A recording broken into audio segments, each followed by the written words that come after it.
ఎన్నికల బాండ్లు రాజ్యాంగ విరుద్ధం సుప్రీం సంచలనం దానికి క్విడ్ ప్రోకో ద్వారా జరుగుతున్నాయని అంటే ఈరోజు రాజకీయ పార్టీలు విరాళాలు సేకరించేటువంటి విధానం, అది ఎలక్ట్రల్ బాండ్స్ ద్వారా విరాళాలు సేకరించే విధానం పైన సుప్రీం ధర్మాసనం ఇచ్చినటువంటి తీర్పు, supreme court chief justice of India DY చంద్రచూడ్తో కూడినటువంటి 5 జడ్జీలు ఇచ్చినటువంటి తీర్పు సంచలనమైనటువంటి తీర్పు. నిజంగా డివై చంద్రచూడ్ అండ్ మిగిలినటువంటి న్యాయమూర్తులకి సెల్యూట్ చేయాల్సిందే. ప్రజాస్వామ్యం గర్వపడే విధంగా, ప్రజాస్వామ్యాన్ని పరిరక్షించే విధంగా ఈ తీర్పు వెలువడింది. అంటే చాలామంది ఏంటి రాజకీయ పార్టీలు విరాళాలు తీసుకోకూడదా అన్న అభిప్రాయం రావచ్చు.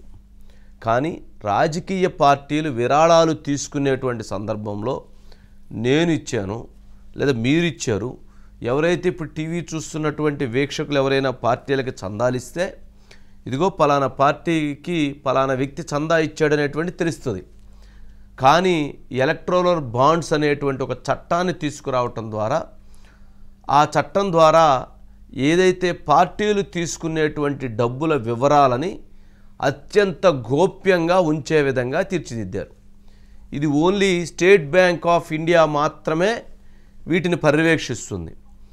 ఎవరైతే పార్టీలతో ఆ అధికారంలో ఉన్నటువంటి ఆ ప్రభుత్వాలతో వ్యాపారపరమైనటువంటి లబ్ధిని పొందేటువంటి వాళ్ళు, వ్యాపారపరమైనటువంటి ఇది సమకూర్చుకునేటువంటి వాళ్ళు, లేదా ఇతర ప్రయోజనాలని పొందేటువంటి వారు ప్రభుత్వాల ద్వారా, వారు ఈ ఎస్బీఐలో ఉండేటువంటి ఎలక్ట్రల్ బాండ్స్ ద్వారా వారు అక్కడ కొనుగోలు చేసి వాటిని ఈ పార్టీల్లోకి పెట్టడంతో ఎవరు ఇచ్చారు ఫండ్స్ అనేటువంటిది బయటికి చెప్పేటువంటి పరిస్థితి లేకపోవడంతో అత్యంత దారుణమైనటువంటి పరిస్థితి ఏర్పడింది. అంటే దాని ద్వారా ప్రభుత్వంలో ఉన్నటువంటి ప్రభుత్వాన్ని అడ్డం పెట్టుకొని వాళ్ళు ఎవరైతే ఆదాయాన్ని పొందుతారో వారు ఈ ఎలక్ట్రల్ బాండ్స్ ద్వారా పార్టీకి డబ్బులు ఇచ్చేటువంటి చర్య ఏదైతే ఉందో దానిని సుప్రీం ధర్మాసనం తీవ్రంగా తప్పుపట్టింది. ఎంత తీవ్రంగా తప్పుపట్టింది అని అంటే, ఇది రాజ్యాంగ విరుద్ధమైనటువంటి ప్రక్రియ అని చెప్పడంతో పాటు ఎవరైతే దీంట్లో క్విడ్ ప్రోకో జరిగేటువంటి అవకాశాలు ఉన్నాయి, ఇది ప్రజాస్వామ్యానికి అన్యాయం జరిగేటువంటి పరిస్థితులు ఉన్నాయని ధర్మాసనం పేర్కొనటం నిజంగా గొప్ప విషయం. అయితే ఇందులో మనం గమనిస్తే ఎవరైతే భారతీయ జనతా పార్టీకి 2022 నాటికి 5,271 కోట్ల రూపాయలు ఉన్నాయి. ఎంత? 1 కోటో 2 కోట్లో 5 కోట్లో 50 కోట్లో 500 కోట్లో కాదు, 5,271 కోట్ల రూపాయలు భారతీయ జనతా పార్టీ దీంట్లో ఉన్నాయి 2022 నాటికి. అవి ఇప్పుడు 7,000 కోట్లకో 8,000 కోట్లకో వెళ్ళి అని చెప్తున్నారు. ఇక కాంగ్రెస్ పార్టీకి 952 కోట్లు ఉన్నాయి. అంటే ప్రతిపక్షంలో ఉన్నటువంటి జాతీయ కాంగ్రెస్ కూడా 952 కోట్లు ఉన్నాయి. అంటే వాళ్ళకి 80% ఇచ్చిన వాళ్ళు వీళ్ళకి 20% ఇచ్చారా, లేక ఏ రకమైనటువంటి రేషియోతో ఇచ్చారనేటువంటి ముఖ్యమైన అంశం. ఇక తృణమూల్ కాంగ్రెస్కి 767 కోట్లు ఉన్నాయి. బీఆర్ఎస్ పార్టీకి మన 2 తెలుగు రాష్ట్రాల తర్వాత ఎక్కువగా ఉన్నటువంటిది బీఆర్ఎస్ పార్టీకి 383 కోట్లు ఉన్నాయి. వైసీపీకి 330 కోట్లు ఉన్నాయి. తెలుగుదేశం పార్టీకి 112 కోట్ల రూపాయలు దీంట్లో ఉన్నాయి ఎలక్ట్రల్ బాండ్స్ రూపంలో. అంటే ఆ డబ్బులు వాళ్ళు ఖర్చు పెట్టుకోవచ్చు పార్టీ కార్యక్రమాలకి. ఇంత డబ్బులు ఎందుకు ఇస్తారండి ఒక పార్టీకి? ఏ ప్రయోజనం లేకుండా, ఏమీ ఆశించకుండా, ఆ పార్టీ యొక్క సిద్ధాంతాలని, ఆ పార్టీ యొక్క ఆలోచనని నమ్మి వీళ్ళు ఇన్వెస్టర్స్ డబ్బులు ఇస్తారా? కాదు. ఖచ్చితంగా వాళ్ళు ఇతర ప్రయోజనాలను పొందటం కోసం మాత్రమే డబ్బులు ఇస్తారు అన్న అనుమానాన్ని సుప్రీం ధర్మాసనం వ్యక్తం చేసింది. ఆ అంశంతో పాటు సుప్రీం ధర్మాసనం వ్యక్తం చేసినటువంటి దాంట్లో ఆ తీర్పులో ఏదైతే మార్చి 2024 మార్చి 6వ తేదీలోపు స్టేట్ బ్యాంక్ ఆఫ్ ఇండియా ఎవరైతే ఈ ఎలక్ట్రల్ బాండ్స్ రూపంలో డబ్బులు ఇచ్చారో ఈ పార్టీలకి ఆ లిస్ట్ అంతా ప్రకటించాలి, ఆ లిస్ట్ అన్నిటినీ ప్రజల ముందు పెట్టాలి అని చెప్పింది. అంటే రేపు 6వ తారీఖు లోపు ఎవరెవరైతే డబ్బులు ఇచ్చారో వీళ్ళ జాతకాల మొత్తాన్ని బయట పెట్టాల్సిందే. అదేవిధంగా మార్చి 13వ తారీఖు లోపు సెంట్రల్ ఎలక్షన్ కమిషన్ సిఈసి ఈ డబ్బులు ఇచ్చినటువంటి వాళ్ళ జాతకాన్ని మొత్తాన్ని కూడా వెబ్సైట్లో ఓపెన్ చేసి పెట్టేమన్నారు. అంటే ఇప్పటి వరకు ఏ పార్టీకి ఎవరు విరాళం ఇచ్చారు అనేటువంటి దాపెట్టినటువంటి వ్యవస్థలన్నిటినీ మాఫ్ చేసి మీరు ఓపెన్ చేయండి. అంతే తప్ప మీరెవరో ఇష్టానుసారంగా డబ్బులు తీసుకొని ఇష్టానుసారంగా పార్టీ కార్యక్రమాలు నిర్వహించి ఇష్టానుసారంగా మీరు చేస్తామంటే కుదరదు అనేటువంటి అభిప్రాయాన్ని వ్యక్తం చేశారు. దీనికి భారతీయ జనతా పార్టీ కూడా స్వాగతించింది. అయితే వారు ఈ విధానాన్ని మేము కూడా ఓపెన్ చేసి పెడితే మంచిది అన్నారు.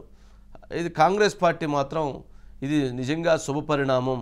ఏదైతే భారతీయ జనతా పార్టీ వీటిని అడ్డం పెట్టుకొని విపరీతమైనటువంటి దోపిడీకి పాల్పడుతుంది, బ్లాక్ మనీని వైట్ మనీ చేయటంలో ఇదంతా క్రియాశీలకమైన పాత్ర పోషించారు, కావున వీటన్నిటినీ కూడా బయటపెట్టడం మంచిది అనేటువంటి అభిప్రాయాన్ని వ్యక్తం చేశారు. సరే, మన 2 తెలుగు రాష్ట్రాల్లో మనం గమనిస్తే రేపు మనం 6వ తారీఖున మనం మాట్లాడుకోవచ్చు. ఎవరు ఈ బీఆర్ఎస్ పార్టీకి 383 కోట్ల రూపాయలు ఇచ్చినటువంటి దాంట్లో కాళేశ్వరం ప్రాజెక్టు వాళ్ళు ఉన్నారా, లేదా రాజధాని ఇక్కడ ఏదైతే ఆ భూములు ఇటు అటు మార్పులు చేసుకున్నటువంటి వాళ్ళు ఉన్నారా, లేక బిల్డర్లు ఉన్నారా, కాంట్రాక్టర్లు ఉన్నారా, లేకపోతే ఎవరున్నారు బీఆర్ఎస్ పార్టీకి ఇచ్చినటువంటి వాళ్ళు ప్రభుత్వం నుంచి ఎటువంటి లబ్ధి పొందకుండా ఇచ్చుంటే సంతోషమే. వాళ్ళు కనుక ప్రభుత్వం నుంచి లబ్ధి పొంది ప్రభుత్వం ద్వారా క్విట్ ప్రోకో పొంది కనుక డబ్బులు ఇచ్చుంటే అది నేరం. ఎవరైతే వైసీపీ పార్టీకి 330 కోట్లు ఇచ్చారు అంటే 10 సంవత్సరాలు బీఆర్ఎస్ పార్టీ అధికారంలో ఉన్నటువంటి బీఆర్ఎస్ పార్టీకి 383 కోట్లు ఇస్తే 5 సంవత్సరాల అధికారంలో ఉన్నటువంటి వైఎస్ఆర్ కాంగ్రెస్ పార్టీకి 330 కోట్ల రూపాయల పైన వచ్చినాయి. అంటే ఈ 330 కోట్ల రూపాయలు ఎవరిచ్చారు? లిక్కర్ వాళ్ళు ఇచ్చారా, లేక ఇంకెవరన్నా ఇచ్చారా, శాండ్ సంబంధించినటువంటి వాళ్ళు ఇచ్చారా, ఎవరన్నా ఇచ్చుంటారు. ఎవరు ఇచ్చారు? వారు ప్రభుత్వంతో ఎటువంటి లబ్ధి పొందకుండా ఇచ్చుంటే మాత్రం ఎటువంటి ఇబ్బంది లేదు.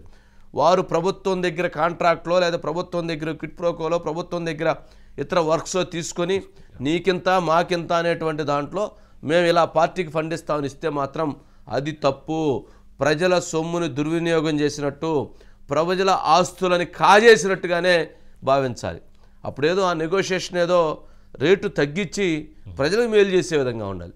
పార్టీలకు మేలు చేసుకోవటం అంటే ఆ పార్టీలు అంటే ప్రాంతీయ పార్టీలు, ఏ పార్టీ జాతీయ పార్టీలు కావచ్చు, వాళ్ళకి లబ్ధి చేకూర్చుకునే విధంగా చేసుకునేటువంటి వాటిని రేపు బయట పెట్టవచ్చు. ఇక అదేవిధంగా తెలుగుదేశం పార్టీకి 112 కోట్ల రూపాయలు.